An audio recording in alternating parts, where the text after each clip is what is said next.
Wassalamualaikum warahmatullahi wabarakatuh. Alhamdulillahirabbil alamin. Assalatu wassalamu ala Rasulillah wa ala alihi wa sahbihi wa man wala. Ikhwani fillah rahimani wa rahimakumullah, barakallahu fikum. Alhamdulillah di kesempatan kali ini kita bisa kembali. Dan insyaallah kita akan melanjutkan pelajaran kita di pelajaran sirah pada kelas 8 ini. Nah, barakallahu fikum. Kita akan membahas pasal yang kedua, yakni tentang perang salib. Perang salib, ya perang yang terjadi dari tahun 491 Hijriah sampai dengan 690 Hijriah, yakni perang antara orang-orang Nasoro dari Eropa, ya, yang berperang melawan orang-orang atau kaum muslimin ya di wilayah Asia Timur, ya, atau di orang-orang Arab di wilayah Asia Timur. Nah, ada pengertian perang salib adalah sejumlah pasukan ya yang diatur oleh orang-orang Nasoro Eropa dalam waktu yang berurutan untuk menyerang wilayah timur Arab Islam. Ya, sekarang mungkin Asia Timur ya ada Ada Palestina, Syam, sekarang Suriah dan seterusnya. Nah, baik. Kemudian tujuan dari perang salib diantaranya ada dua. Tujuan yang nampak yaitu untuk membersihkan tempat-tempat suci Nasrani di Palestina ya dari tangan kaum muslimin. Ya, ingin merebut tempat suci mereka Nasrani ya. Yang kedua, tujuannya sebenarnya yaitu hanya untuk menjajah negeri timur Arab Islam yang kaya dengan potensi dan kekayaan yang melimpah dan bermacam-macam ya, serta merupakan wilayah strategis yang sangat penting. Jadi tujuannya itu kalau ingin secara garis besar itu ada motif agama, politik dan ekonomi ya. Nah, agama tadi tujuannya untuk menguasai ya Palestina, Yerusalem, ya. Politik juga untuk sebagai meluas wilayah kekuasaan, ekonomi karena ya wilayah di Asia ya Timur adalah kaya ya akan sumber daya alam. Nah, tapi kalau yang dulu mungkin masih perkebunan ya. Nah, kalau sekarang kaya dengan karena sudah bisa dieksplor, kaya dengan minyak. Kemudian sebab terjadinya perang salib diantaranya adalah lemahnya daulah Islamiyah. Ya, waktu itu ada daulah Abbasiyah. Kemudian fanatisme agama ya di kalangan orang-orang Nasoro dan jeleknya keadaan ekonomi di Eropa, kemudian jeleknya keadaan sosial di Eropa, kemudian keinginan para raja dan penguasa Eropa untuk menguasai kekayaan yang ada di wilayah timur negeri Islam. Nah, barakallahu fikum. Itu dia sebabnya. Kemudian perjalanan perang salib ini terjadi peperangan ya sampai dengan di sini ada 8 kali di buku kita ya. Yang perang yang pertama, pasukan salib berhasil menguasai sebagian besar dari negeri Syam, sekarang Suriah ya, dan Jazirah Frotia dan mendirikan 3 keamiran di sana yaitu ada Roha, Antakya dan Tripoli serta mendirikan satu kerajaan Nasara yaitu Baitul Maqdis di Palestina. Kemudian perang salib kedua, ya kaum muslimin dengan dipimpin oleh Nuruddin Mahmud berhasil mengalahkan pasukan salib dan untuk berhasil menggagalkan pasukan salib ya.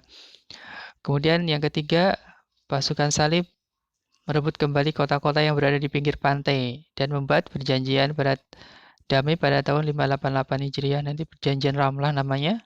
Nanti insya Allah ada. Nah, kemudian ada perang salib yang keempat. Mereka menyerang Mesir tetapi berbelok ke Konstantinopel dan berhasil menguasainya. Perang salib kelima, mereka gagal untuk menguasai Mesir. Perang salib keenam, Raja Kamil Al-Ayyubi membuat kesepakatan Yafa yang berisi penyerahan Baitul Maqdis dan Bethlehem kepada pasukan salib. Kemudian yang ketujuh, gagal untuk menguasai Mesir dan Raja Prancis Louis ke-9 tertawan. Kemudian yang kedelapan, mereka tidak mengarah ke timur tapi ke Tunis dan mereka mengalami kegagalan. Nah, ini di antara perjalanan perang salib secara singkatnya. Nah,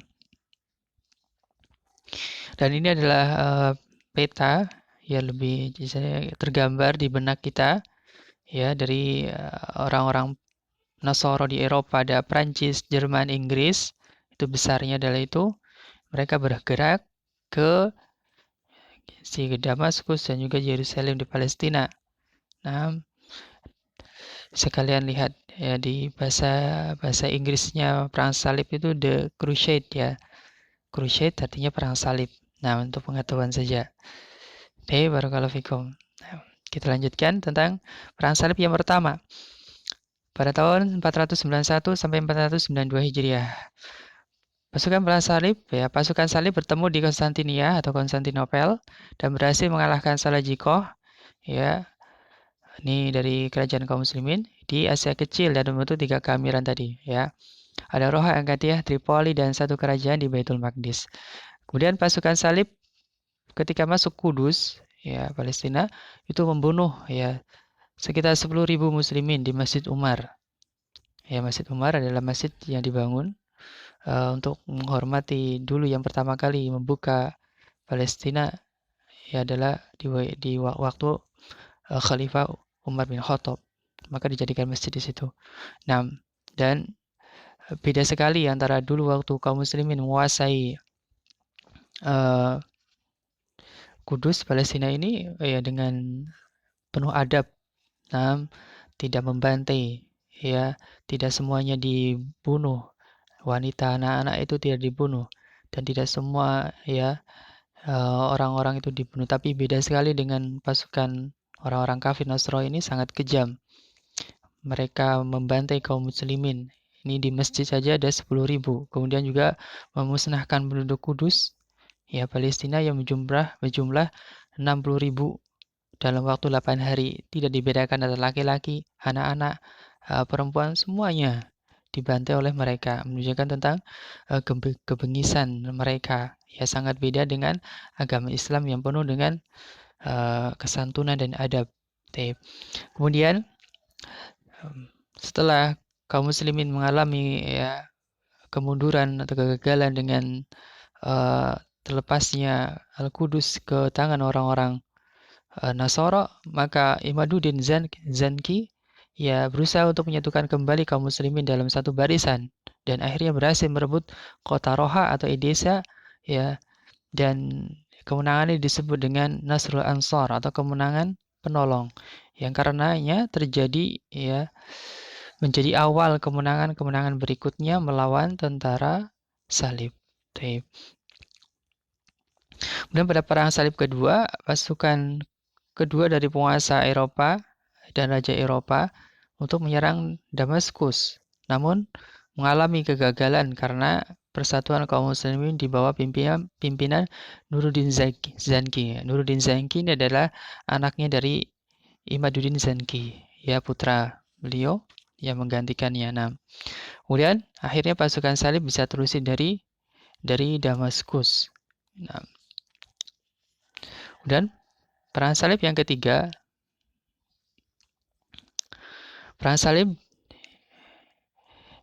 ini pasukan salib dari 3 raja besar Eropa, yaitu ada Jerman, Inggris dan Perancis, ya, bergerak untuk menyelamatkan rekannya di wilayah timur yang berhasil dikalahkan oleh Salahuddin Al-Ayyubi ya. Di antaranya adalah dari Kaisar Jerman. Ini berangkat dari jalur darat melewati Balkan dan Anatolia, namun mereka tidak sampai karena tenggelam ya di salah satu sungai di wilayah tersebut dan pasukannya bercerai-berai. Nah, kemudian Raja Inggris dan Perancis datang dari jalur laut. Ini berhasil menguasai Akka ya setelah mengepungnya selama 2 tahun. Kemudian peperangan ini berakhir dengan diadakannya perjanjian Ramlah pada tahun 588 Hijriah antara Salahuddin Al-Ayyubi dengan Raja Inggris. Ya, kemudian setelah itu Palestina kembali menjadi wilayah kaum muslimin. Nah, ini perang salib yang ke-3 dan seterusnya. Dari perang salib terjadi peperangan-peperangan beberapa kali ya, dan berakhir dengan kemenangan kaum muslimin dan terusirnya pasukan salib dari markas terakhir mereka di kota Akka pada tahun 690 Hijriah pada masa Daulah Mamalik atau Mamluk. Nah, barakallahu fikum, ini secara singkat ya, antum bisa baca buku-buku yang secara detail mempelajari atau mengisahkan tentang perang salib ini. Nah, kemudian di antara dampak atau hasil yang disebabkan dari perang salib adalah berhentinya pengembangan Islam di Eropa dan Daulah Bizantia karena sibuk ya dengan peperangan.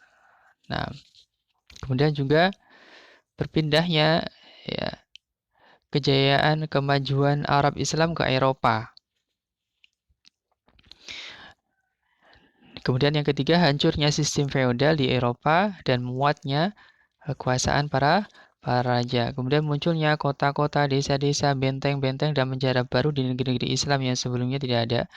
Kemudian orang-orang Eropa ya merubah strategi mereka ya dari perang secara terbuka ya dengan gerakan-gerakan Kristenisasi yang mereka lancarkan ya dalam segala segi ya, mulai dari perdagangan mereka ya, perdagangan dan terusnya. Nah, ini berlanjut sampai sekarang.